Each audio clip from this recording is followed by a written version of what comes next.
नमस्कार दोस्तों, एक बार फिर से आपका स्वागत है नॉलेज नेटवर्क पे। दोस्तों, आगामी परीक्षा को देखते हुए उत्तराखंड यूके पीएससी के आज मैं आपके लिए एक फुल प्रैक्टिस सेट लाया हूं, जो कि पूर्व में यूके पीएससी के द्वारा एग्ज़ाम कराया गया था। यूके पीएससी के द्वारा उत्तराखंड लोक सेवा आयोग का प्रारंभिक परीक्षा का ये प्रश्न पत्र है, जो कि सामान्य अध्ययन से है। ठीक, इसमें लगभग 150 क्वेश्चन है दोस्तों, और हम सभी क्वेश्चनों को आज सॉल्व करेंगे। दोस्तों, प्रीवियस ईयर क्वेश्चन पेपर लगाना बहुत ज़रूरी है, इसीलिए आप लोग प्रीवियस ईयर क्वेश्चन पेपर को ज़रूर सॉल्व करके जाइएगा। ठीक है, ताकि एग्ज़ाम में कोई भी क्वेश्चन रिपीट होता है तो आपका वहाँ पे गलत ना हो। दोस्तों, चलिए शुरू करते हैं। और एक बात कहना चाहूँगा, एग्ज़ाम नज़दीक है आपके, तो जितना आप प्रैक्टिस सेट लगाएंगे उतना आपको फ़ायदा मिलेगा, इसीलिए ज़्यादा से ज़्यादा प्रैक्टिस सेट लगाइएगा, जिससे कि आपको एग्ज़ाम में सहायता मिले। तो चलिए शुरू करते हैं दोस्तों। तो पहला क्वेश्चन है, टेलीविज़न ट्रांसमिशन निम्न में से किसका उदाहरण है। ये कंप्यूटर का क्वेश्चन दे रखा है पहले में ही। तो टेलीविज़न ट्रांसमिशन सिंप्लेक्स कम्युनिकेशन का उदाहरण है दोस्तों। ठीक है, हम लोग ऑप्शन नहीं पढ़ेंगे, सीधे उत्तर पे जाऊंगा। ठीक है, समय की बचत होगी इसमें। चलिए, आप लोग अपने स्तर से सही करने की कोशिश कीजिएगा, पॉज कर लीजिएगा वीडियो और अपने स्तर से सही करने की कोशिश कीजिएगा।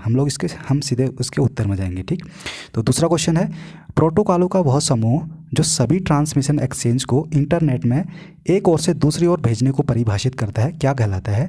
तो उसको कहते हैं TCP/IP। ठीक है, चलिए नेक्स्ट है, निम्न में से कौन सी सर्विस लेयर क्लाउड कंप्यूटिंग में अलग से उपलब्ध नहीं होती है। तो क्लाउड कंप्यूटिंग में अलग से कौन सी सर्विस उपलब्ध नहीं होती है। तो हार्डवेयर एज ए सर्विस अलग से उपलब्ध नहीं होती है। ठीक है, बाकी प्लेटफॉर्म एज ए सर्विस अलग से उपलब्ध होती है, सॉफ्टवेयर एज ए सर्विस अलग से है, और इंफ्रास्ट्रक्चर एज ए सर्विस ये भी अलग से क्लाउड कंप्यूटर में अलग से उपलब्ध होती है। लेकिन हार्डवेयर एज ए सर्विस एक कंप्यूटर लेयर सर्विस का ही पार्ट है। चलिए नेक्स्ट है, टिहरी रियासत का भारतीय संघ में विलय कब हुआ। तो आप सभी लोग जानते हो कि 1 अगस्त 1949 को टिहरी रियासत का भारतीय संघ में विलय हो गया था। मानवेंद्र शाह उस वक्त टिहरी के नरेश थे। महाभारत में कुड़िंद नरेश किस नाम से जाने जाते हैं। काफ़ी रिपीटेड क्वेश्चन है, बहुत इंपॉर्टेंट। ठीक, तो द्विजश्रेष्ठ के नाम से महाभारत में कुड़िंद नरेश को जाना जाता था। नेक्स्ट है, उत्तरकाशी का ऐतिहासिक नाम क्या है। तो उत्तरकाशी का ऐतिहासिक नाम है बाड़ाहाट। नेक्स्ट है, किंगरी विंगरी नीति माणा क्या है। तो उत्तराखंड के दर्रे हैं ये। चिराग सेन निम्न में से किस खेल से संबंधित है। तो चिराग सेन का संबंध बैडमिंटन से है। ठीक, नेक्स्ट क्वेश्चन है, मौड़ मेला कहाँ आयोजित होता है। तो मौड़ मेला होता है पाली पछाऊ जौनसार बाबर क्षेत्र में। ठीक, नेक्स्ट है, टिहरी राज्य प्रजामंडल की स्थापना किसने की। तो टिहरी राज्य प्रजामंडल की स्थापना श्रीदेव सुमन ने की थी। ठीक है, जनवरी 1939 में हुई थी ये इसकी स्थापना, देहरादून में। ठीक, तो भारत के किस राज्य में न्यूट्रिनो वेधशाला स्थापित की जा रही है। दोस्तों, ये 2016 का यूकेपीएससी का पेपर है, तो 2016 का ये करंट अफेयर्स है, तो ये उतना महत्वपूर्ण नहीं है हमारे लिए। तो फिलहाल इसका उत्तर तमिलनाडु था। ठीक, चलिए नेक्स्ट क्वेश्चन, रियो पैरालंपिक्स में दीपा मलिक ने किस प्रतियोगिता में रजत पदक जीता था। तो उस वक्त ये जो रियो में जो 2016 में रियो ओलंपिक हुआ था दोस्तों, पैरा ओलंपिक, उसमें दीपा मलिक ने गोला फेंक में रजत पदक अपने नाम किया था। तो इससे हमसे एक क्वेश्चन सीखने को मिलता है, तो दीपा मलिक का संबंध किससे है। गोला फेंक से है। ठीक, चलिए नेक्स्ट क्वेश्चन है, नासा का अंतरिक्ष यान कैसिनी किस ग्रह का मिशन पर है। तो ये 2016 का करंट अफेयर है ये भी। तो ये शनि ग्रह पे मिशन पे था। ठीक, समानांतर फसल का उदाहरण कौन सा है। तो आप बताइए, समानांतर फसल का उदाहरण कौन सा है दोस्तों। तो समानांतर फसल का उदाहरण है गेहूं और सरसों। ठीक है, गेहूं जो रबी की फसल है, तो रबी की फसल गेहूं के साथ साथ सरसों को भी बोया जाता है, तो ये समानांतर फसल का उदाहरण है। चलिए नेक्स्ट क्वेश्चन है, निम्न में से कौन सा ऑपरेटिंग सिस्टम है। इनमें से कौन सा ऑपरेटिंग सिस्टम है। तो यूनिक्स एक ऑपरेटिंग सिस्टम का उदाहरण है। ठीक, नेक्स्ट है, निम्नलिखित में से कौन CPU तथा मुख्य स्मृति के बीच अत्यधिक तेज छोटी आकार की स्मृति होती है। तो कैश स्मृति इसका सही उत्तर है।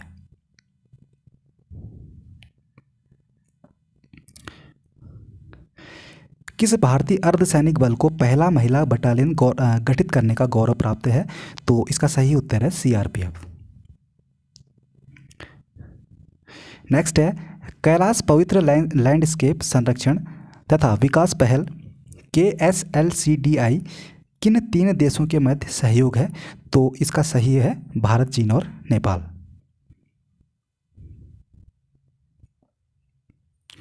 चलिए नेक्स्ट क्वेश्चन है, किस निजी क्षेत्र के बैंक ने भारत में पहली बार सॉफ्टवेयर रोबोटिक्स का उपयोग किया? तो इसका सही उत्तर है आईसीआईसीआई बैंक। नेक्स्ट क्वेश्चन है, वह वित्तीय साधन जिसके माध्यम से भारतीय कंपनियां विदेशी बाजारों से रुपये में धन जुटा सकती है कहलाता है? तो क्या कहलाता है? तो उसको कहते हैं मसाला बैंक। ठीक है, तो सी उसका सही उत्तर है। नेक्स्ट क्वेश्चन है, अंतर्राष्ट्रीय समुद्री संगठन जिसको आईएमओ कहा जाता है द्वारा समुद्र में असाधारण बहादुरी के लिए पुरस्कार प्राप्त करने वाली विश्व की पहली महिला कौन है? तो इसका सही उत्तर है राधिका मेनन। ठीक, राधिका मेनन इसका सही उत्तर है। नेक्स्ट क्वेश्चन है, 2017 गणतंत्र दिवस समारोह के मुख्य अतिथि कौन थे? तो उस वक्त के जो मुख्य अतिथि थे दोस्तों सऊदी अरब के प्रशासक थे, लेकिन अभी के हिसाब से हमें याद करना है 2023 में गणतंत्र दिवस के मुख्य अतिथि थे मिस्र के राष्ट्रपति। ठीक है, मिस्र के राष्ट्रपति, ध्यान रखेंगे। और 2022 में दोस्तों 22 में कोई नहीं था। ठीक है, 22 में कोई नहीं था मुख्य अतिथि, लेकिन 23 में मिस्र के राष्ट्रपति थे। चलिए नेक्स्ट क्वेश्चन है, बथुकम्मा किस राज्य का पर्व है? तो दोस्तों बथुकम्मा किस राज्य का पर्व है? तो तेलंगाना का बथुकम्मा एक पर्व है। ठीक, चलिए नेक्स्ट क्वेश्चन है, एस अगेंस्ट ऑड्स आत्मकथा किसकी है? तो ये आत्मकथा जो है ये सानिया मिर्जा की है। ठीक, ध्यान रखेंगे, सानिया मिर्जा की आत्मकथा है। ठीक है, एज अगेंस्ट ऑड्स। हो सकता है दोस्तों क्वेश्चन रिपीट हो जाए, तो इसीलिए ध्यान रखेंगे आप। ठीक, नेक्स्ट क्वेश्चन है, 2014 में किसे प्राच्य भाषा का दर्जा दिया गया था? दोस्तों शास्त्रीय भाषा को भी इसको कह सकते हो आप। 2014 में उड़िया भाषा को प्राच्य भाषा का दर्जा दिया गया था। किस वर्ष भारत प्रतिष्ठित G20 फोरम की अध्यक्षता करेगा? ये प्रीवियस ईयर क्वेश्चन पेपर दोस्तों, ये 2016 के अकॉर्डिंग है ये। तो 16 में 2018 में किया था इंडिया ने, लेकिन G20 का जो 2023 का जो समिट होगा दोस्तों, जो 2022 का समिट हुआ था वो इंडोनेशिया में हुआ था। ठीक है, तो इंडोनेशिया के बाली में हुआ था, ध्यान रखेंगे, इंडोनेशिया के बाली में हुआ था 2022 का। ठीक है, और 2023 का दोस्तों जो G20 शिखर सम्मेलन है वो होगा न्यू दिल्ली में। ठीक है, हमारे इंडिया में होगा, इंडिया के न्यू दिल्ली में होगा। ठीक, चलिए, ब्रिक्स शब्द की रचना करने वाले ब्रिटेन के विद्वान जिम ओ'नील निम्न में से किस विषय से संबंधित है? तो ब्रिक्स शब्द के जो रचनाकार है दोस्तों, ब्रिक्स शब्द के जनक जो है जिसने ब्रिक्स शब्द को दिया है, तो जिम ओ'नील ने दिया था दोस्तों, और ये एक अर्थशास्त्री थे। ठीक है, और पहला समिट 2009 में हुआ था ब्रिक्स का। उसके बाद पहले ब्रिक था दोस्तों ये, उसके बाद एस जो लास्ट शब्द आया, ब्रिक्स एस हुआ ना, तो ब्रिक्स एस में से साउथ अफ्रीका 2010 में आया था। ठीक है, साउथ अफ्रीका 2010 में आया था, तो ब्रिक्स पूरा नाम 2010 में हो गया था। ब्रिक्स से आप सभी लोग जानते होंगे, बी से ब्राज़ील, आई से इंडिया, आर से रशिया, सी से चाइना और एस से साउथ अफ्रीका। चलिए नेक्स्ट क्वेश्चन है, किस भारतीय वैज्ञानिक को न केवल नोबेल पुरस्कार अपितु भारत रत्न भी प्राप्त करने का सम्मान प्राप्त हुआ है? तो इसका सही उत्तर है डॉक्टर सीवी रमन को। नेक्स्ट है, भारत के सर्वोच्च न्यायालय ने किस वर्ष में न्यायाधीशों की नियुक्ति के लिए कॉलेजियम व्यवस्था को अपनाया था? सन 1993 से कॉलेजियम व्यवस्था न्यायाधीशों की नियुक्ति के लिए अपनाया गया था। किस देश में दुनिया का सबसे लंबा बुलेट ट्रेन का जाल है? तो चाइना इसका सही उत्तर है। किस भारतीय मूल चिकित्सक को अमेरिका के राष्ट्रीय मानविकी पदक 2015 से सम्मानित किया गया था? तो अब्राहम वर्गीज इसका सही उत्तर है। तो ये भी एक करंट अफेयर्स का क्वेश्चन है, जहाँ यहाँ पे ज़्यादा ध्यान नहीं देना है, क्योंकि करंट अफेयर्स ये 2015-16 का है, तो ये अभी के हिसाब से इम्पॉर्टेंट नहीं रहेगा। तो निम्नलिखित में से स्थानों में से कौन सा स्थान पूर्व मध्यकाल में शिक्षा का केंद्र नहीं था? तो पूर्व मध्यकाल में जो शिक्षा का केंद्र नहीं था दोस्तों वो था तक्षशिला। ठीक है, बाकी नालंदा, विक्रमशिला और उदंतपुर ये तीनों ही पूर्व मध्यकाल में शिक्षा के केंद्र थे। नेक्स्ट है, न्याय दर्शन के संस्थापक कौन थे? तो न्याय दर्शन के संस्थापक है गौतम।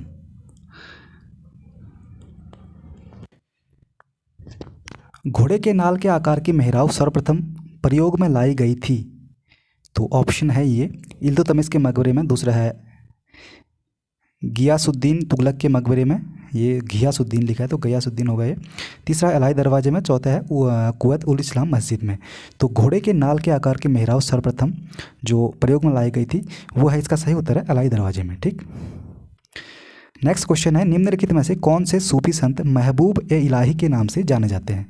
तो महबूब ए इलाही के नाम से जाने जाते हैं शेख निजामुद्दीन औलिया को। नेक्स्ट है सुल्तान जिसने बढ़ाकर भू राजस्व उपज का 50% कर दिया था वह था, उसका नाम था अलाउद्दीन खिलजी। नेक्स्ट क्वेश्चन है निम्नलिखित इमारतों में से कौन सी इमारत शान फतेहपुर कही जाती है? तो शान फतेहपुर कहा जाता है दोस्तों बुलंद दरवाज़ा को। नेक्स्ट क्वेश्चन है तबकात ए अकबरी किसने लिखी थी? तो तबकात ए अकबरी लिखी थी निज़ामुद्दीन अहमद ने। तबकात ए अकबरी दोस्तों निज़ामुद्दीन अहमद की रचना है, ठीक है, ध्यान रखेंगे। और तबकात ए नासरी किसकी है? तो तबकात ए नासरी दोस्तों, तो तबकात ए नासरी आप मुझे कमेंट करके उत्तर बताएंगे कमेंट में, ठीक, मुझे याद नहीं आ रहा है अभी, सॉरी, हाँ, मिनहाज उस सिराज की है, ठीक, तबकात नासिर मिनहाज उस सिराज की है, ध्यान रखेंगे। चलिए नेक्स्ट क्वेश्चन है किस सिख गुरु के द्वारा सिखों का खालसा में रूपांतरण किया गया था? दोस्तों सिखों का खालसा में रूपांतरण जिस गुरु ने किया था, सिखों के 10वें गुरु गुरु गोविंद सिंह ने किया था। और खालसा पंथ की स्थापना भी इन्होंने की थी 1699 में ईस्वी में। नेक्स्ट क्वेश्चन है निम्न में से कौन नीला जल योजना से संबंधित है? तो ब्लू वाटर पॉलिसी जिसकी थी दोस्तों वो है फ्रांसिस्को डी अल्मेडा, ठीक। निम्न में से कौन, हाँ ये क्वेश्चन हमने पढ़ दिया है, उस फ्रांसीसी सेनापति का नाम बताइए जो 1760 में वादीवास के युद्ध में पराजित हुआ था। तो वादीवास का जो युद्ध हुआ था दोस्तों 1760 में हुआ था और पराजित हुए थे फ्रांसीसी जो सेनापति थे वो थे काउंट लाली। ब्रिटिश संसद के किस अधिनियम ने भारत में व्यापार पर ईस्ट इंडिया कंपनी के एकाधिकार को समाप्त किया था? तो 1813 का चार्टर एक्ट था, ठीक। नेक्स्ट क्वेश्चन है दक्षिण भारत में सिंचाई व्यवस्था का अग्रदूत किसे माना जाता है? तो दक्षिण भारत में सिंचाई व्यवस्था का अग्रदूत माना जाता है सर आर्थर कॉटन को। वैदिक देवमंडल में निम्न में से कौन सा देवता युद्ध का देवता माना जाता है? तो युद्ध का देवता इंद्र को माना जाता है। मगध के नंदवंश का संस्थापक कौन था? महापद्मनंद मगध के नंदवंश का संस्थापक था। चलिए नेक्स्ट क्वेश्चन है यूनानी लेखक जस्टिस द्वारा किसे सैंड्रोकोट्स कहा गया था? तो सैंड्रोकोट्स दोस्तों किसे, तो इसका सही उत्तर है चंद्रगुप्त मौर्य, ठीक है, ए वाला इसका सही उत्तर है।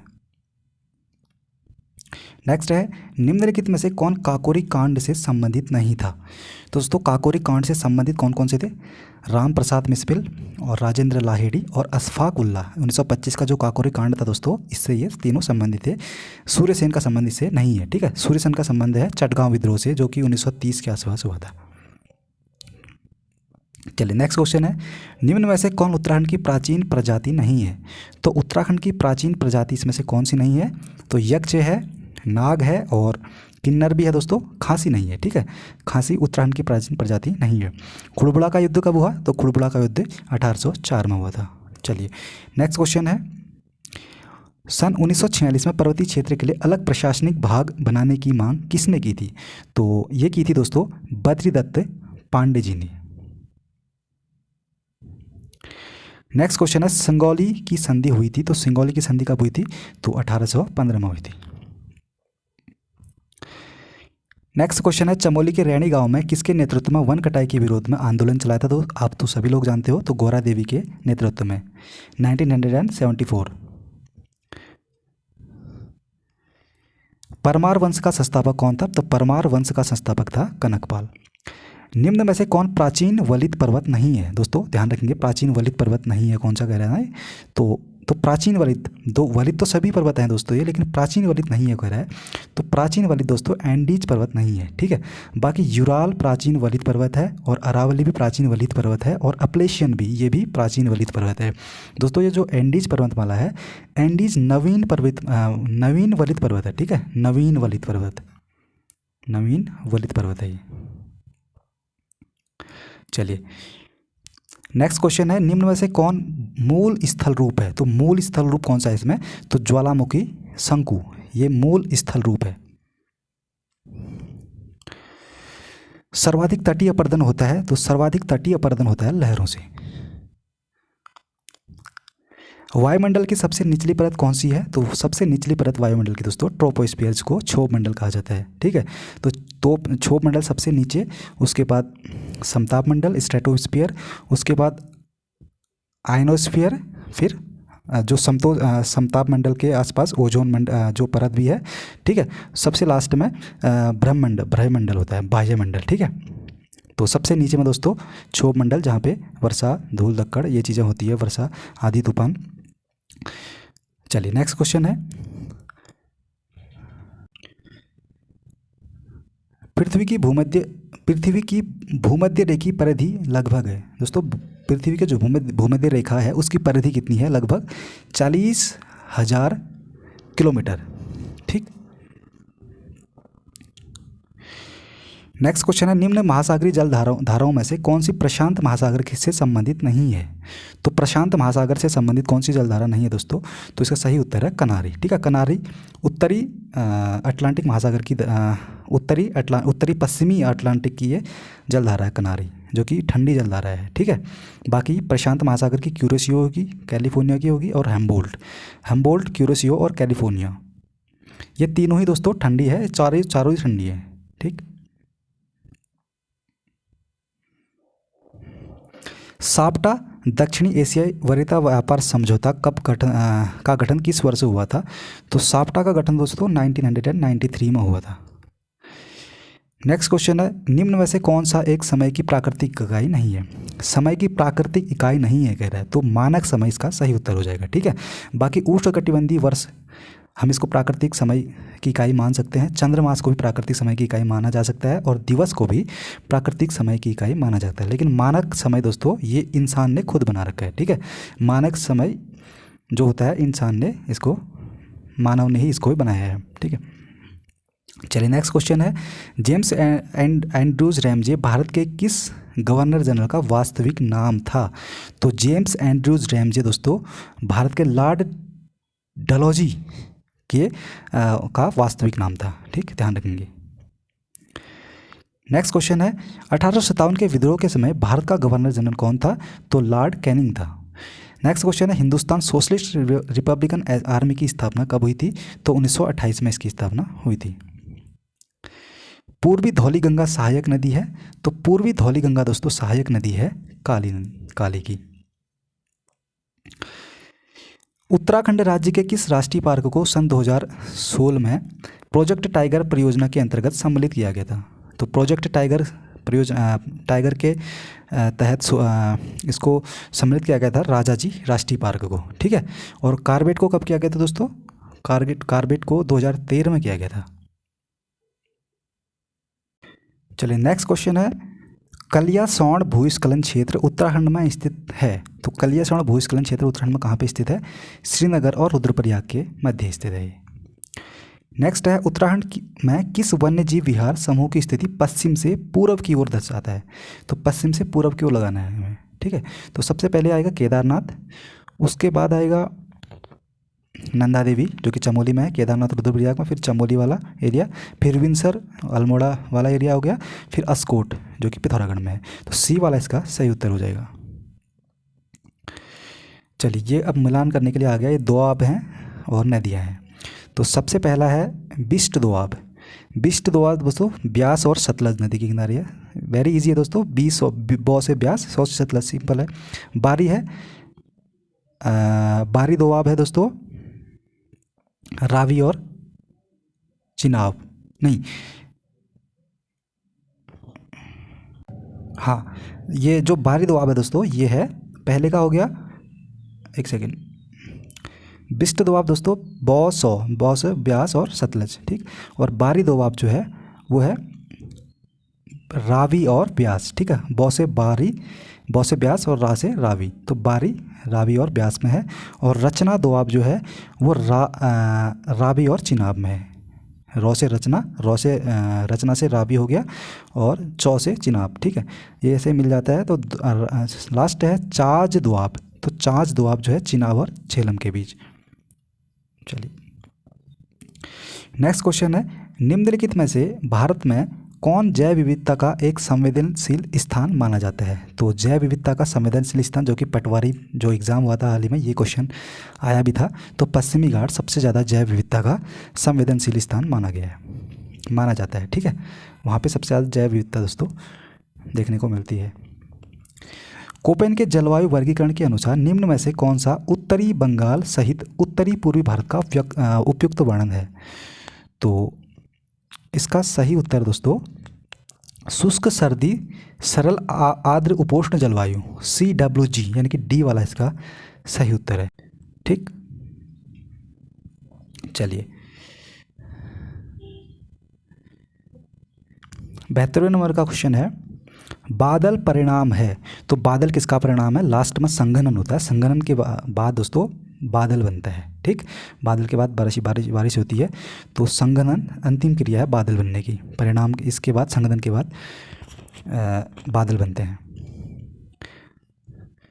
नेक्स्ट क्वेश्चन है, निम्नलिखित में से कौन सा युग्म गलत है? तो डोडी ताल उत्तरकाशी बिल्कुल ठीक है, ये देवरिया ताल दोस्तों ये है, ये रुद्रप्रयाग में है, ठीक। और बेनीताल चमोली में है, ये बिल्कुल ठीक है। और बासुकी ताल दोस्तों, बासुकी ताल गलत है, ये रुद्रप्रयाग में नहीं है, ठीक। ये टिहरी गढ़वाल में है, उत्तरकाशी में है, उत्तरकाशी और टिहरी के बीच में है दोस्तों बासुकी ताल। बाकी जो डोडी ताल ये ठीक है, बैनी ताल ये भी ठीक है, देवरिया ताल ये भी ठीक है, तो डी वाला इसका गलत है। चलिए नेक्स्ट क्वेश्चन है, खतलिंग ग्लेशियर कहाँ स्थित है? तो खतलिंग ग्लेशियर टिहरी गढ़वाल में स्थित है। भारतीय उपग्रह श्रृंखला जो दूरसंचार तंत्र के लिए उपयोग में लाई जा रही है, तो चलिए तो नेक्स्ट क्वेश्चन है, भारतीय उपग्रह श्रृंखला जो दूरसंचार तंत्र के लिए उपयोग में लाई जा रही है, तो इनसेट इसका सही उत्तर है दोस्तों, ठीक। तो इनसेट सही उत्तर है। दक्षिण गंगोत्री क्या है? तो दक्षिण गंगोत्री दोस्तों अंटार्कटिका में भारतीय शोध केंद्र है, ठीक है, दक्षिण गंगोत्री।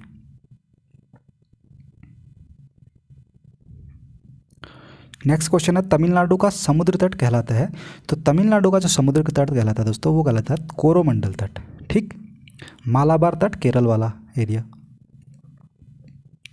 और कोकण तट गोवा महाराष्ट्र वाला तट। चलिए कौन सा राज्य समूह भाखड़ा नागल परियोजना से जल प्राप्त करता है? तो भाखड़ा नागल से दोस्तों जो जल प्राप्त करने वाले राज्य हैं वो है हरियाणा, पंजाब और राजस्थान। नेक्स्ट क्वेश्चन है, भारत के संविधान में के किस अनुच्छेद के अनुसार राज्य के राज्यपाल के द्वारा मुख्यमंत्री की नियुक्ति की जाती है? तो राज्यपाल के द्वारा दोस्तों मुख्यमंत्री की नियुक्ति की जाती है अनुच्छेद 164 के द्वारा, ठीक। उत्तराखंड में लोकसभा के कितने सदस्य निर्वाचित होते हैं? तो उत्तराखंड में दोस्तों लोकसभा के 5 सदस्य निर्वाचित होते हैं, ठीक है, और राज्यसभा के 3 सदस्य होते हैं। नेक्स्ट क्वेश्चन है, उत्तराखंड की विधानसभा 2016 में मनोनीत सदस्य कितने हैं? तो ये दोस्तों ये क्वेश्चन 2016 के अकॉर्डिंग पूछा था, तो उत्तराखंड के 16 में दो विधानसभा के जो मनोनीत सदस्य थे, मनोनीत एंग्लो इंडियन होते हैं, वो एक ही होता था।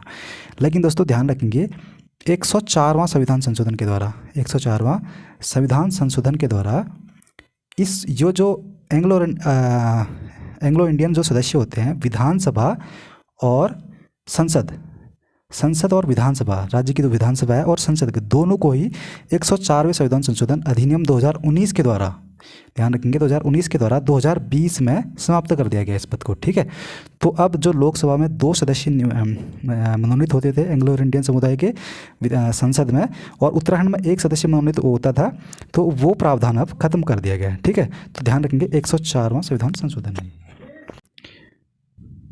चलिए तो 104वां संविधान संशोधन आप लोग ध्यान रखेंगे, ठीक।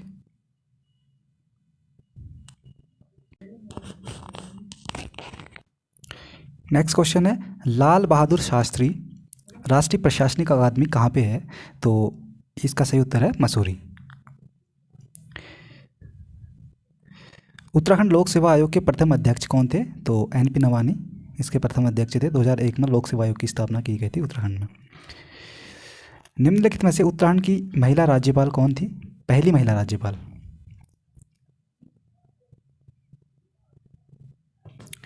तो दोस्तों ये क्वेश्चन है इसका, वैसे इसका जो क्वेश्चन था, पहली महिला राज्यपाल थी तो श्रीमती मार्गरेट अल्वा थी। ठीक, ये उत्तराखंड की महिला राज्यपाल रह चुकी है,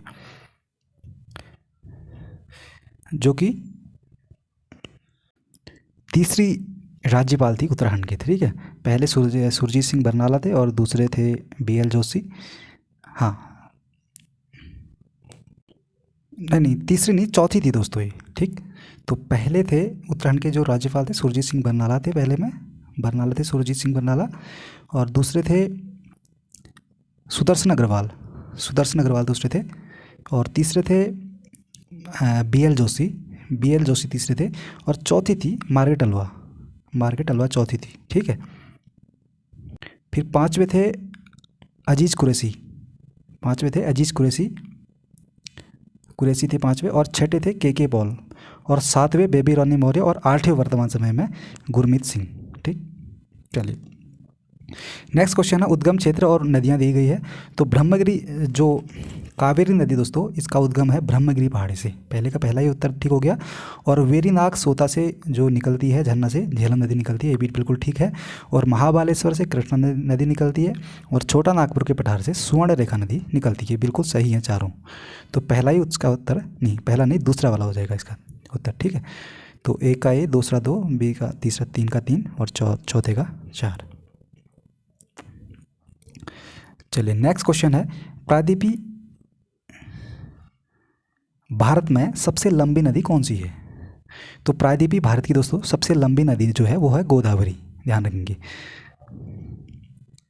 लेकिन भारत की सबसे लंबी नदी है गंगा नदी, जिसकी जो लंबाई है 2525 किलोमीटर। भारत में सर्वाधिक सिंचाई विस्तार वाला राज्य कौन सा है? तो सर्वाधिक सिंचाई विस्तार वाला जो राज्य है भारत में वो है उत्तर प्रदेश।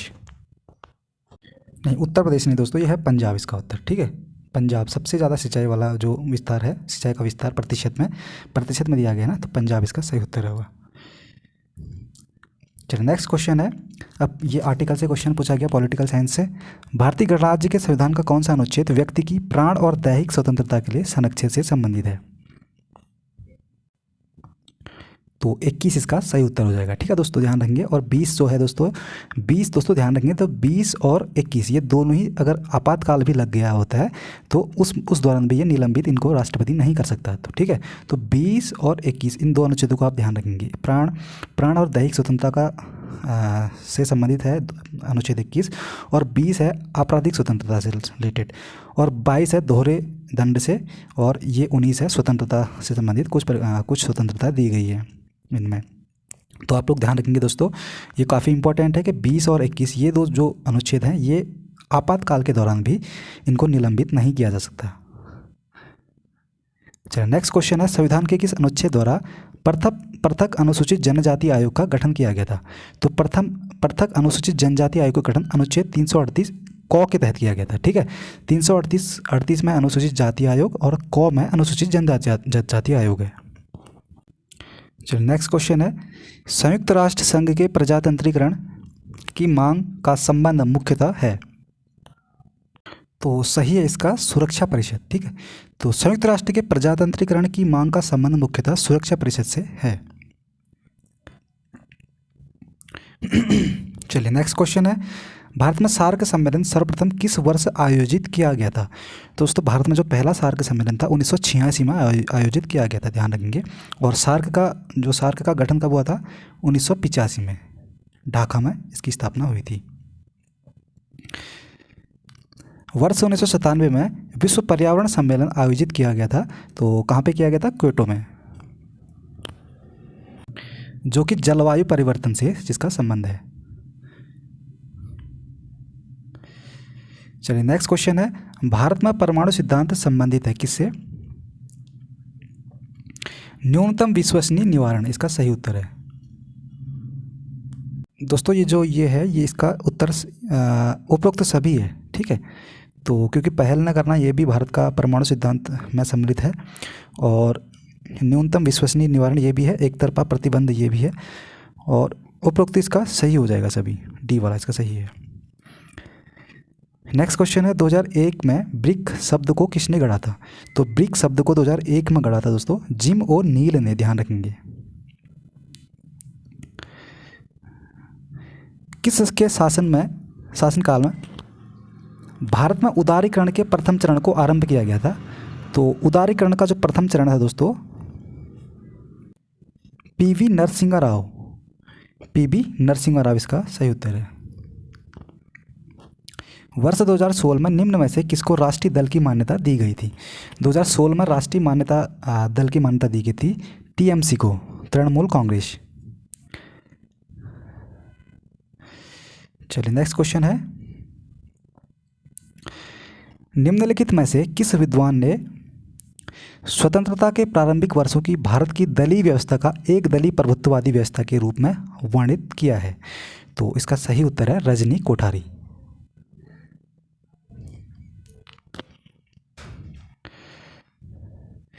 निम्न में से कौन भारत में राजनीतिक दलों को मान्यता प्रदान करता है? तो राजनीतिक दलों को भारत में मान्यता प्रदान करता है भारत का इलेक्शन कमीशन, ठीक है, निर्वाचन आयोग। निम्नलिखित में से किस समिति आयोग ने न्याय पंचायतों के गठन की सिफारिश की थी? तो न्याय पंचायतों के गठन की सिफारिश की थी अशोक मेहता समिति ने। दोस्तों जो ये अशोक मेहता समिति है ये 1977 में गठित हुई थी, ध्यान रखेंगे, ये क्वेश्चन भी बना था ना पटवारी में, तो 1977 को गठित हुई थी। और बलवंत राय समिति 1957 को, और जीवीके राव समिति 1985 को, और सरकारिया आंदोलन जो है केंद्र राज्य से संबंधित है, ये 1983-84 का है, ठीक है, 83 का है। भारतीय संघवाद में विविधताओं में एकता को प्रोन्नत करने हेतु निम्नलिखित में से किन संस्थाओं को आवश्यक माना गया है? तो विविधताओं में एकता को प्रोन्नत करने के लिए भारत में कौन कौन सी संस्थाओं को आवश्यक माना गया? पहला है अंतर्राज्यीय परिषद और राष्ट्रीय विकास परिषद, ये बिल्कुल ठीक है। वित्त आयोग और क्षेत्रीय आयोग, ये भी ठीक है। और एकल न्यायिक व्यवस्था और अखिल भारतीय सेवाएं, उपरोक्त सभी इसका सही उत्तर है। चलिए नेक्स्ट क्वेश्चन है, संविधान के किस अनुच्छेद के अनुसार जम्मू कश्मीर राज्य को एक विशेष दर्जा प्राप्त है?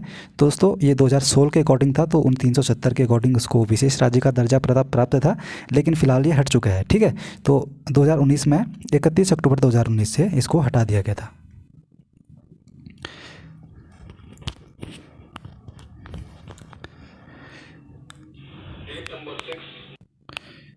चलिए संविधान के किस अनुच्छेद के अनुसार ओबीसी यानी कि अन्य पिछड़ा वर्गों को आरक्षण के प्रावधान किए गए हैं? तो ओबीसी के लिए आरक्षण है दोस्तों अनुच्छेद 15(4) और 16(4) में, ठीक। सेवा के अधिकार की अवधारणा प्रारंभ हुई थी, तो ग्रेट ब्रिटेन से प्रारंभ हुई थी। नेक्स्ट क्वेश्चन है, उत्तराखंड राज्य में वर्ष 2016-17 में बजट निम्नलिखित मदों में से किसको अधिक धनराशि आवंटित की गई थी? तो दोस्तों ये एक बजट का क्वेश्चन है 2016 का, ये इससे हमारा कोई मतलब नहीं है। फिलहाल 2021-22 का बजट आप जरूर पढ़ के जाइएगा। उत्तराखंड राज्य की सबसे बड़ी जल विद्युत परियोजना, तो टिहरी जल विद्युत परियोजना उत्तराखंड की सबसे बड़ी जल विद्युत परियोजना है। उत्तराखंड का हरेला पर्व एक, दोस्तों ये हरेला क्या है, संबंधित है, किससे संबंधित है? तो एक हरेला एक त्यौहार है जो कि पौधरोपण से संबंधित है, ए वाला इसका सही उत्तर हो जाएगा। नेक्स्ट क्वेश्चन है, निम्नलिखित में से उत्तराखंड का कौन सा एयरपोर्ट सर्वाधिक संचालन में है? तो 2016 के अकॉर्डिंग ये जो सबसे ज़्यादा संचालन में था जॉली ग्रांट जो देहरादून का है, ये वाला था। वर्ष 2015 में उत्तराखंड के निम्नलिखित तथ्यों में से किस एक पर सर्वाधिक संख्या में पर्यटक दर्शनार्थ आए थे? तो बद्रीनाथ इसका सही उत्तर है।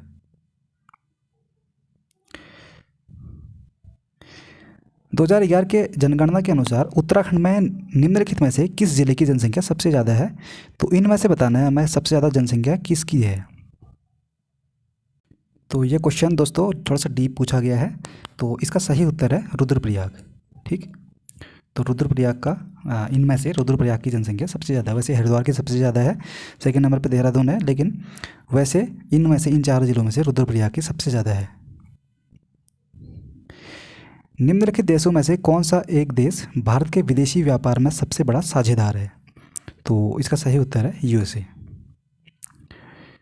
राष्ट्रीय कृषि बीमा योजना भारत में किस वर्ष प्रारंभ की गई थी? तो 1999-2000 में प्रारंभ की गई थी।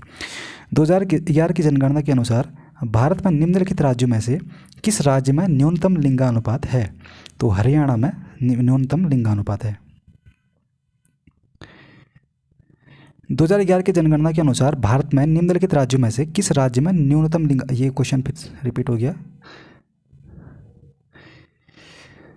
भारत में राष्ट्रीय आय की गणना के समस्याओं में से एक है, तो इसका सही उत्तर है गैर मौद्रीकृत उपभोग।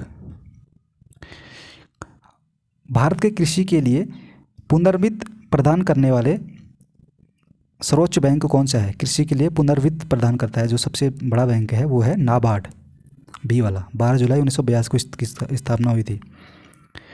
14वें वित्त आयोग के अनुसार शुद्ध केंद्रीय कर आय में राज्यों को आवंटित होने वाले मात्रा का प्रतिशत कितना है? तो 42% है ये।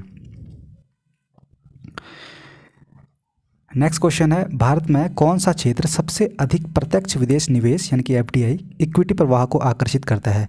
तो सेवा क्षेत्रक इसका सही उत्तर है।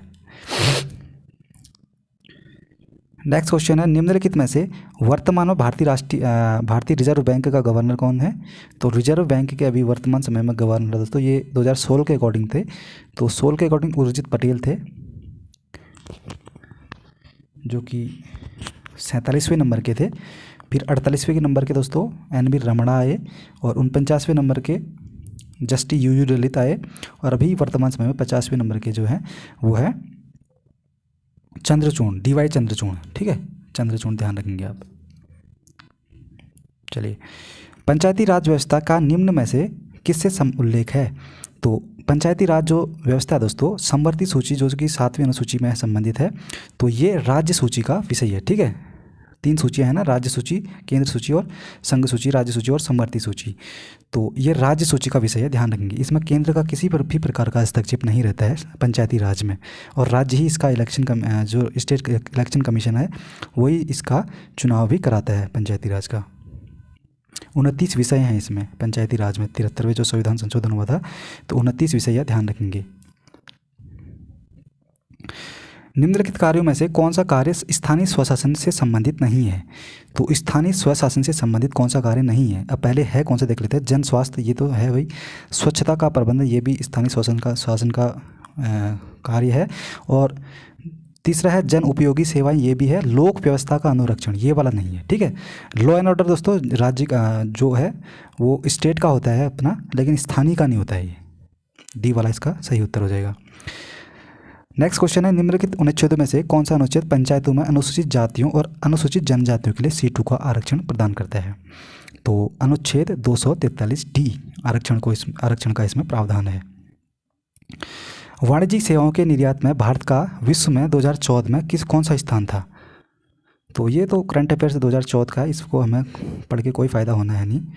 चलिए, ओपेक जिसको बोलते हैं organisation of the petroleum exporting countries का निम्नलिखित में से किस पर विशेष बल है? तो इसका सही उत्तर है दोस्तों पेट्रोलियम का उत्पाद और पेट्रोलियम की कीमतों पर नियंत्रण, ये दोनों ही सही है। ठीक है, यानी कि सी वाला, ए और बी दोनों सही हैं। नेक्स्ट क्वेश्चन है, वैश्वीकरण से संबंधित नहीं है, तो कौन सा वैश्वीकरण से इसमें संबंधित नहीं है ये देखना है हमें। पहला है आयात शुल्कों में कटौती, ये दोस्तों संबंधित है वैश्वीकरण से, ग्लोबलाइजेशन से संबंधित है ये। दूसरा है आयात लाइसेंसिंग की समाप्ति, ये भी संबंधित है। तीसरा है प्रत्यक्ष विदेशी निवेश का स्वतंत्र प्रवाह, ये भी ठीक है। चौथा है सार्वजनिक क्षेत्र की इक्विटी का विनिवेश, तो ये गलत है। ठीक, विश्व बैंक में कितने सदस्य हैं? वर्ल्ड बैंक में दोस्तों वर्तमान समय में 189 ही सदस्य हैं, ध्यान रखेंगे। निम्नलिखित में से कौन सा एक वैश्विक स्पर्धात्मक सूचकांक रिपोर्ट प्रकाशित करता है?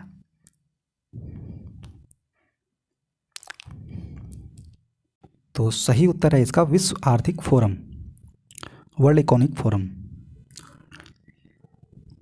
सार्क सदस्य देशों को प्रशिक्षण देने हेतु भारतीय अनाज भंडारण प्रबंधन एवं अनुसंधान संस्थान कहाँ पे है? तो हापुड़ में इसका संस्थान का है। ठीक है, चलिए। Prevention of money laundering act Bharat में कब से प्रभावी हुआ? Prevention of money laundering act दोस्तों 2005 से प्रभावी हुआ था भारत में। ट्रिम्स का पूरा नाम क्या है?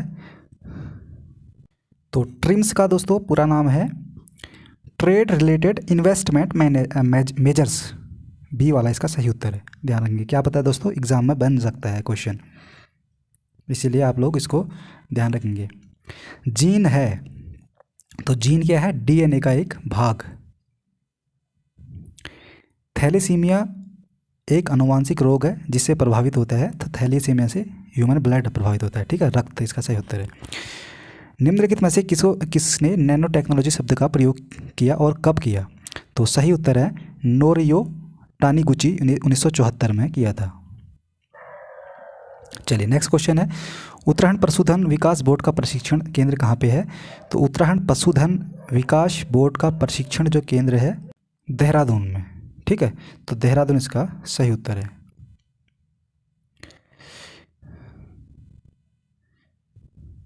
नेक्स्ट क्वेश्चन है, निम्न समुच्चय में से कौन सी गैसें ग्रीन हाउस प्रभाव के लिए अत्यधिक महत्वपूर्ण है? तो ग्रीन हाउस प्रभाव के लिए दोस्तों carbon dioxide, methane, nitrous oxide और जल वाष्प, ये सभी गैसें ग्रीन हाउस प्रभाव के लिए महत्वपूर्ण है। मानव विकास सूचकांक निम्नलिखित में से किसका संयुक्त सूचकांक है? तो मानव विकास सूचकांक दोस्तों यह जीवन प्रत्याशा, शैक्षणिक उपलब्धि और प्रति व्यक्ति आय। ठीक है, तो जीवन प्रत्याशा, शैक्षणिक उपलब्धि और प्रति व्यक्ति आय, ये तीनों ही चीज़ों की गुणवत्ता, इन चीज़ों का मापन करता है मानव विकास सूचकांक। भारत में सीमांत जोत का आकार क्या है? तो भारत में सीमांत जोत का आकार दोस्तों 1 हेक्टेयर से कम है। सीमांत जोत का जो आकार होता है 1 हेक्टेयर से कम वाले को सीमांत आकार कहा जाता है। ब्रिक शब्द संघ किस वर्ष ब्रिक्स में परिवर्तित हुआ था? तो आप सभी लोग जानते हो तो कि एस जब आया तो साउथ अफ्रीका आया तो 2010 में आया था। ठीक है, तो ए वाला इसका सही उत्तर हो जाएगा। निम्न में से कौन सी यांत्रिक तरंग है? तो ध्वनि तरंग यांत्रिक तरंग है। ताप बढ़ने के साथ द्रव की श्यानता क्या होती है? घटती है। ठीक है, ताप बढ़ने से द्रव की जो श्यानता होती है वो घट जाती है। 1 नैनोमीटर बराबर क्या होता है? 10⁹ मीटर। ठीक, चलिए नेक्स्ट क्वेश्चन है, एक भूस्थिर उपग्रह का परिभ्रमण काल होता है तो 24 घंटे होता है। टेफ्लॉन सामान्य नाम है किसका? तो टेफ्लॉन किसका सामान्य नाम है? यह है पॉलीविनाइल फ्लोराइड का। नहीं, इसका नहीं, इसका सही उत्तर है ए वाला पॉलीटेट्राफ्लोरोएथिलीन, इसका सही है। टेफ्लॉन सामान्य नाम किसका है? पॉलीटेट्राफ्लोरोएथिलीन। ध्यान रखेंगे दोस्तों, एग्जाम में क्वेश्चन बन सकता है। चलिए नेक्स्ट क्वेश्चन है, निम्नलिखित में से कौन सा जोड़ तांबे के मिश्र धातु का नाम है? तो तांबा दोस्तों मिश्र धातु है पीतल और कांसे का। एक अर्धचालक में विद्युत चालक होता है, तो एक अर्धचालक में विद्युत चालन होता है इलेक्ट्रॉन और एवं होल्स के द्वारा। सी वाला इसका सही उत्तर है, इलेक्ट्रॉन्स एवं होल्स के द्वारा। रेड डाटा बुक का प्रकाशन किसके द्वारा होता है? तो IUCN के द्वारा होता है रेड डाटा बुक का प्रकाशन। उत्तराखंड में बांज बुरांस के पौधे हैं, तो बांज बुरांस के उत्तराखंड में पौधे कैसे हैं? समशीतोष्ण वनों की विशेषता है। सी वाला इसका सही उत्तर हो जाएगा। राष्ट्रीय उद्यानों में आनुवांशिक विविधता का रखरखाव किया जाता है, तो इसका सही उत्तर है इन सीटू संरक्षण के द्वारा।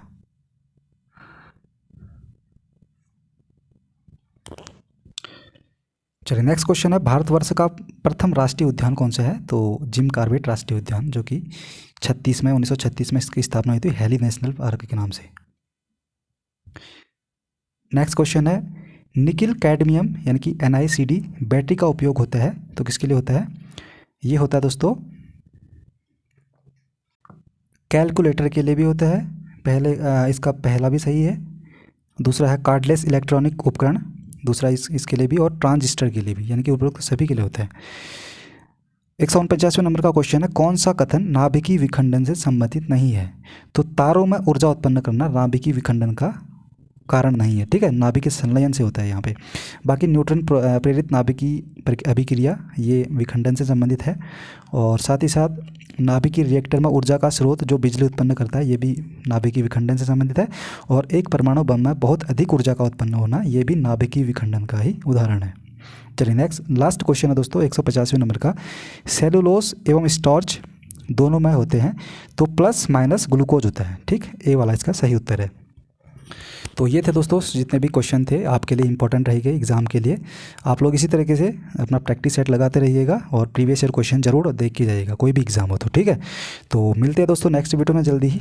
वीडियो देखने के लिए आपका बहुत बहुत धन्यवाद। नमस्कार।